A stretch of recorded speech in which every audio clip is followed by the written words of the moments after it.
अस्सलाम वालेकुम students, welcome back to अपना टीचर.com। आज हम स्टार्ट करने जा रहे हैं जो कैपेसिटी टू कॉन्ट्रैक्ट की बात की थी उसी को आगे हम लोग फर्दर डिस्कस करेंगे इस वीडियो के अंदर। तो सबसे पहले मैंने आपको बताया था कि कैपेसिटी ऑफ कॉन्ट्रैक्ट की बात करें तो कौन इंडिविजुअल जो है वो कॉम्पिटेंट होता है एक कॉन्ट्रैक्ट के अंदर दाखिल होने के लिए। अच्छा, अगर हमने बात की थी तो सबसे पहले मैंने आपको बताया था कि साउंड माइंड होना चाहिए बंदा। साउंड माइंड की मिसाल दी थी मैंने आपको कि बंदा समझ बूझ रखता हो, क्या यानी कि जो टर्म्स उसके कॉन्टेक्स्ट के अंदर लिखी हुई हैं वो जानता हो, पहचानता हो, उसको पढ़ना आता हो या वो पढ़ सकता हो, उसका माइंड इस तरह से सही हो। और दूसरी बात जो मैंने कही थी वो ये थी कि वो उसके ऊपर जजमेंट लेता हुआ हो। जजमेंट किस हिसाब से लेता है कि भाई वो उसके ऊपर कोई भी एक्ट करेगा या परफॉर्मेंस करेगा तो उसकी जजमेंट, रैशनल जजमेंट जो है वो इन्वॉल्व होगी। अच्छा, इसकी अगर हम बात करें तो साउंड माइंड के साथ साथ मेजर भी होना चाहिए बंदे को। मेजर की भी बात की थी कि हाँ वो 18 साल से बड़ा हो, 18 साल से छोटा ना हो, 18 साल से बड़ा हो। और दूसरे केस में क्या बताया था, 21 साल से बड़ा हो अगर वो गार्डियनशिप के अंदर आता है या लॉ उसको अलाउ करता है। तो ठीक है, आपका मेजर भी हो गया, आपका साउंड माइंड भी हो गया। तीसरी चीज क्या लिखी थी कि not disqualified, not disqualified by court.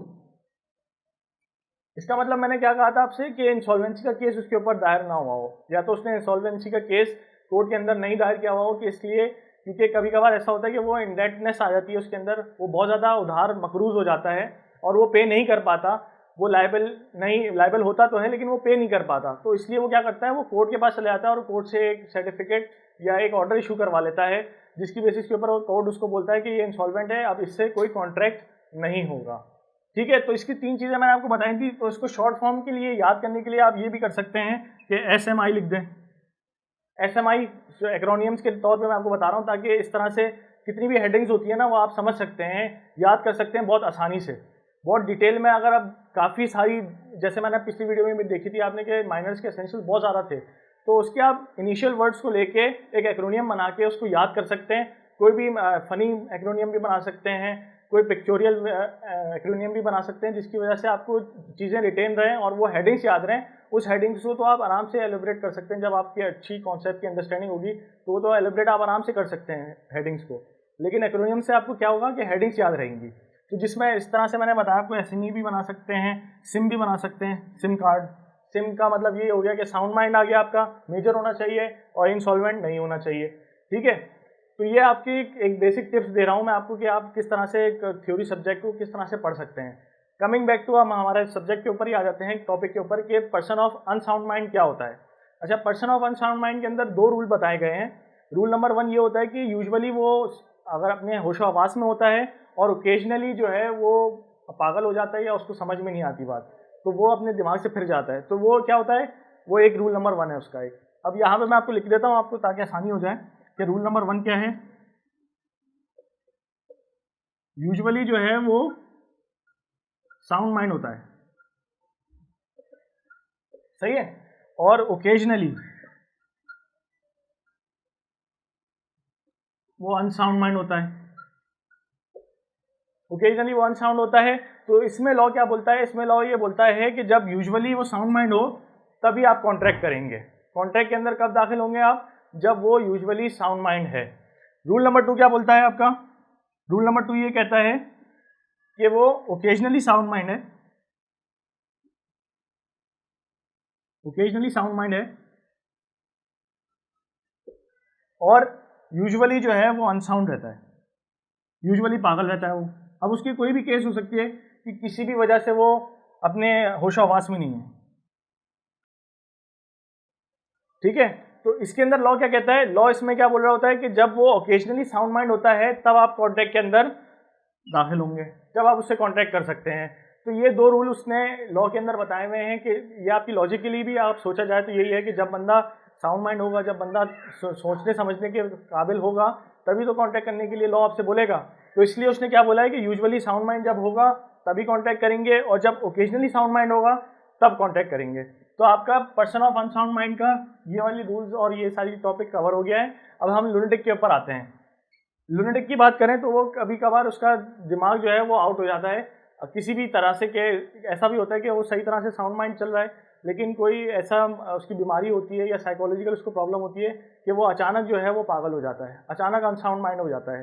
तो उसके अंदर लॉ बोलता है कि जब जब आप सही तरह से काम कर रहा है उसका दिमाग और वो सही तरह से कर रहा है तब आप कॉन्ट्रैक्ट में दाखिल हो सकते हैं। अच्छा, वो अचानक अगर पागल हो जाता है तो वो उसकी नौयत देखी जाती है कि वो कितने पीरियड तक रहता है। अगर वो बहुत जल्दी रिकवर कर जाता है और वो साउंड माइंड पे आ जाता है तो कॉन्ट्रैक्ट रहता है, और अगर वो इस दरमियान इतनी ज़्यादा जल्दी रिकवर नहीं कर पाता और वो ज़्यादा देर के लिए पागल हो जाता है तो वो चीज़ आपकी कॉन्ट्रैक्ट को ख़त्म कर देती है, क्योंकि उसमें टाइम लिमिट भी होती है कभी कभार कॉन्ट्रैक्ट के अंदर। तो लुनेटिक के अंदर ये बताता है आपको। अच्छा, इडियोटिक की बात करें तो इडियट जो होता है वो शुरू से पागल होता है, और उसको हम लॉ की टर्म से बोला जाए तो वो आपका शुरू से अनसाउंड माइंड होता है। जब अनसाउंड माइंड शुरू से होगा तो इसका मतलब है कि उसके साथ कॉन्ट्रैक्ट नहीं हो सकता। अच्छा, ड्रंकिन पर्सन की बात करें तो वो शराबी होता है। अच्छा, एक शराबी होते हैं जो कि आपका रोज़मर्रा शराब पी रहे होते हैं, बहुत ज़्यादा इन होते हैं शराब के अंदर, और वो यूजुअली शराब पीने को प्रेफर करते हैं, तो उसकी वजह से वो इतने ज़्यादा होश में नहीं रहते। अब वो होश में नहीं रहते तो उसकी वजह से वो कोई कॉन्ट्रैक्ट के शिक भी नहीं पढ़ सकते, जो टर्म्स होती हैं वो भी नहीं पढ़ पाते सही तरह से, और कोई रैशनल डिसीजन भी नहीं ले पाते, जजमेंट भी नहीं दे पाते। तो वो जो शराब पीने वाला होता है उसको लॉ में ये बोला जाता है कि जो बंदा ड्रंकिन पर्सन है उसके साथ कॉन्ट्रैक्ट करना सही नहीं है और कॉन्ट्रैक्ट नहीं माना जाएगा, वैलिड कॉन्ट्रैक्ट नहीं हो पाएगा। ठीक है, एलियन एनिमी की बात करें तो एलियन एनिमी जो है वो आपका ये होता है कि जो मैं आपको इसको आसान लफ्ज़ में समझाना चाहूँगा कि पॉलिटिकल स्टेटस होता है। अगर कोई दूसरी कंट्री आपकी दुश्मन है और आपके साथ उसका वॉर होने का चांसेस बहुत ज़्यादा हैं, जैसे इसकी मिसाल हम ले लें तो इंडिया है, हमारे साथ इंडिया का मामला जिस तरह से कि कभी भी जंग छिड़ सकती है, तो इसके अंदर क्या होता है कि वो आपका एलियन एनिमी हो गया। अच्छा, एलियन एनिमी जो होता है वो आपका, उसके साथ आप कॉन्टैक्ट कर तो सकते हो, जैसे उसके अंदर कोई आपके बिजनेसमैन है वो आपस में कॉन्टैक्ट भी करते हैं, पाकिस्तान और इंडिया के अंदर बहुत सारे बिजनेसमैन आपस में कॉन्टैक्ट भी करते हैं। तो वो कॉन्टैक्ट्स की दो शराइत होती हैं कि अगर वॉर छिड़ जाए और अगर वॉर से पहले उसने कॉन्टैक्ट किया तो क्या होता है। हम यहाँ पे भी इसको डिस्कस करते हैं एक एक करके। अगर हम एलियन एनिमी को डिस्क्राइब करें तो है बिफोर वॉर।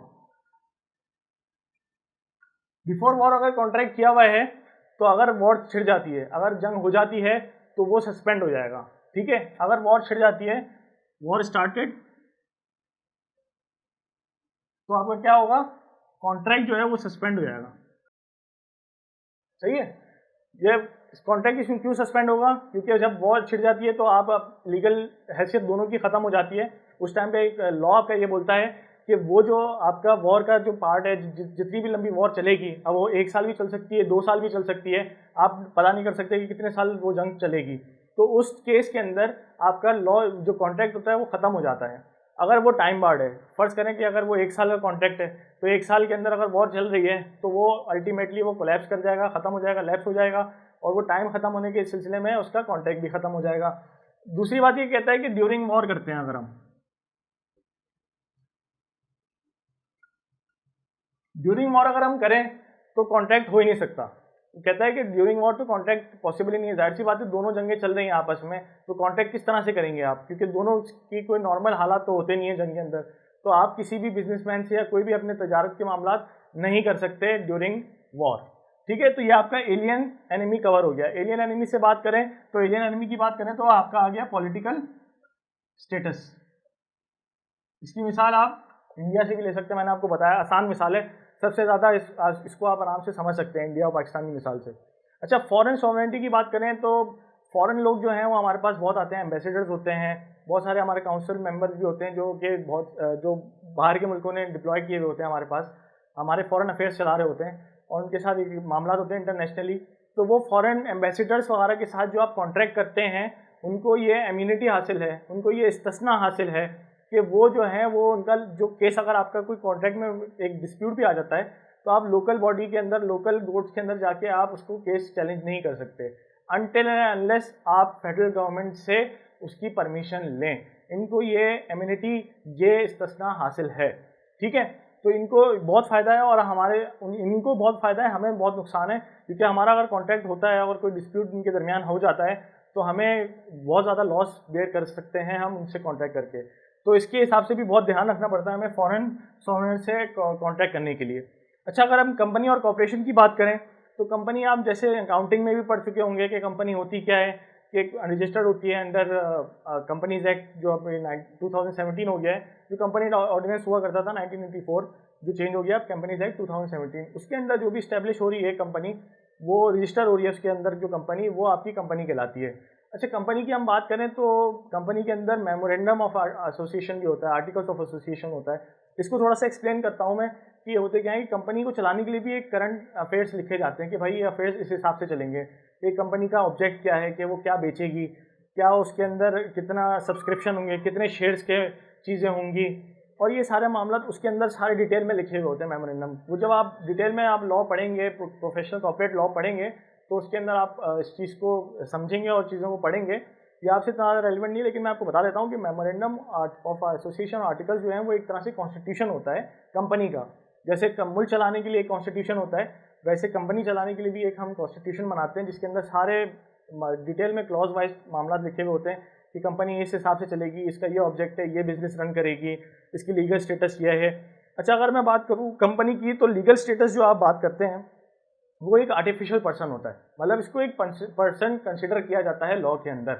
अलग से ये पर्सन होता है कंपनी, जैसे कंपनी का कोई नाम है, जैसे यूनिलीवर है, तो यूनिलीवर जो है वो आपकी एक अलग पर्सन है, मतलब उसके जो मैनेजमेंट है उनके तो मामला अलग हैं, वो डायरेक्टर्स अलग पर्सन हैं, लेकिन कंपनी इटसेल्फ एक पर्सन है जो कि यूनिलीवर है, वो पर्सन है, उसके साथ आप कॉन्ट्रैक्ट भी कर सकते हैं। अच्छा, अगर उसके मेमोरेंडम में लिखा हो कि किसी पर्टिकुलर बंदे के साथ कॉन्ट्रैक्ट ना करें, या कोई इस तरह के मामला हैं, आप डायरेक्ट शेयर होल्डर मीटिंग्स में एजीएम के अंदर जाके, यही मीटिंग होती है जो एनुअली मीटिंग्स होती रहती हैं शेयर होल्डर्स की, वो मीटिंग की बात कर रहा हूँ जो एनुअल जनरल मीटिंग होती है, उसके अंदर डिस्कस किया जाता है कि अगर वो नहीं करना कोई कॉन्ट्रैक्ट आपको before the approval of share holders, तो वो चीज़ आपकी क्या होती है, आप उस वक्त कॉन्ट्रैक्ट नहीं कर सकते।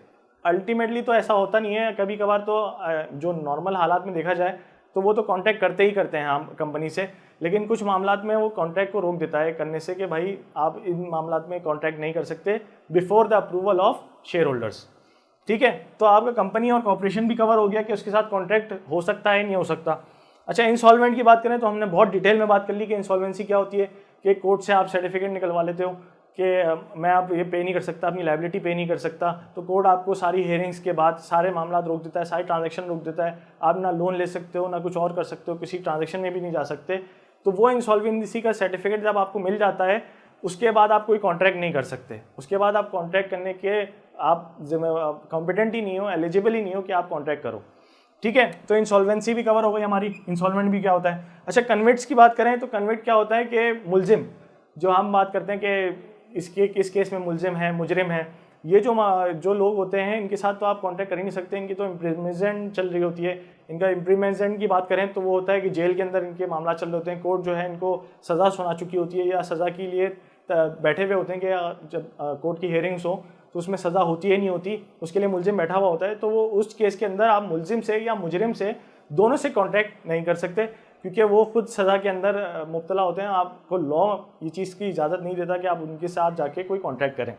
ठीक है, तो कन्विट से भी हम नहीं कर सकते हैं। अच्छा, मैरिड वुमेन का इसके अंदर इन्होंने बात की है, तो मैरिड वुमेन की अगर बात करें तो मैरिड वुमेन को आप एक अलग स्टेटस भी दे सकते हैं, पर्सन स्टेटस भी दे सकते हैं। ऐसा नहीं है कि एक लड़की की शादी हो जाती है तो उसके बाद उसका कोई पर्सन या लीगल स्टेटस ख़त्म हो जाता है, मतलब वो एज अ पर्सन इंडिविजुअल माना जाता है। जैसे मेल और फीमेल होते हैं, अगर सिंगल हैं तो लड़के लड़कियां जो 18 साल से बड़े हैं या 21 साल से बड़े हैं वो कॉन्ट्रैक्ट कर सकते हैं। उसी तरह से एक शादीशुदा औरत भी कॉन्ट्रैक्ट कर सकती है, उसको लीगली किसी ने मना नहीं किया कि वो किसी कॉन्ट्रैक्ट में नहीं आ सकती, वो अपने पर्सन में भी कॉन्ट्रैक्ट कर सकती है बगैर हस्बैंड के इजाज़त के।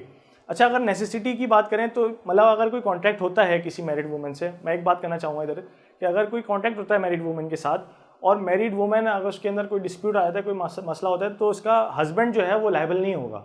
हस्बैंड की कैटेगरी अलग है, हस्बैंड का लीगल स्टेटस अलग है, मैरिड वुमेन जो लड़की है उसका स्टेटस अलग है।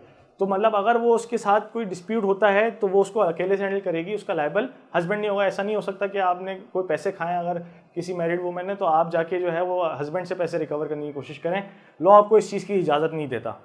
ठीक है, इसी तरह से अगर कोई नेसेसिटी की बात आ जाए कि बेगम के कुछ अखराजात होते हैं जो कि हस्बैंड के ऊपर लायबल होते हैं कि वो उसको पे करें, अगर वो उस चीज़ नेसेसिटी के अंदर कोई कॉन्ट्रैक्ट वगैरह होता है तो उस केस के अंदर, उस पर्टिकुलर केस के अंदर कंसीडर कर सकता है आपका कोर्ट कि वो लायबल है, हस्बैंड आपका लायबल है। तो वो एक पर्टिकुलर केस, आपको मैं एक स्टांस बता रहा हूँ कि ऐसा हो सकता है कि एक पर्टिकुलर स्टेज के ऊपर आपका हस्बैंड लायबल हो सकता है, वरना आप मैरिड वुमेन के साथ अलग कॉन्ट्रैक्ट करेंगे, वो अलग ही लायबल होंगी और वो अलग ही कोर्ट उनको सज़ा और जो भी उनके मामला हैं वो दिखेगा। तो आज हमने डिटेल में कॉन्ट्रैक्ट कैपेसिटी टू कॉन्ट्रैक्ट को कवर किया है। और ये चैप्टर यहाँ पर ख़त्म होता है। आई होप मैंने जो कुछ टेक्निक आपको शुरू में बताई थी, जैसे मैंने सिम वगैरह की टेक्निक बताई है, आप इसके ऊपर भी अप्लाई कर सकते हैं। और डिफरेंट जो उसके हेडिंग्स होती हैं, लॉ की काफ़ी ज़्यादा हेडिंग्स होती हैं, एसेंशियल्स होते हैं, उसको इस तरह से आप आराम से देख सकते हैं। एक्रोनियम्स बना के याद करें, याद करने के लिए आसानी होगी इंशाल्लाह। इस तरह से छोटी छोटी टिप्स को लेके चलेंगे। और दूसरी चीज़ ये भी है कि जो हमने बुक से इसकी छोटे छोटे वर्ड्स निकाले थे, आपको मैंने ऑफर के एक्सेप्टेंस के अंदर भी बताया था कि उसमें जो हमने एक मेजर इंपॉर्टेंट वर्ड्स निकाले थे, वो निकालना भी इंशाल्लाह आपको सिखाएंगे इन फ्यूचर, ताकि आपको वो वर्ड्स के शुरू में आपको पता चल जाए कि वो वर्ड्स क्या हैं और उसकी बेसिस के ऊपर पूरा सेंटेंस बनाएं, ताकि वो जो पर्टिकुलर वर्ड एग्जामिनर आपकी शीट में मांग रहा है वो होने चाहिए। उसी की वजह से आपको नंबर ज़्यादा मिलेंगे। तो इंशाल्लाह नेक्स्ट वीडियो में आपसे मुलाकात होती है। अपना बहुत ख्याल रखिएगा। अल्लाह हाफिज़।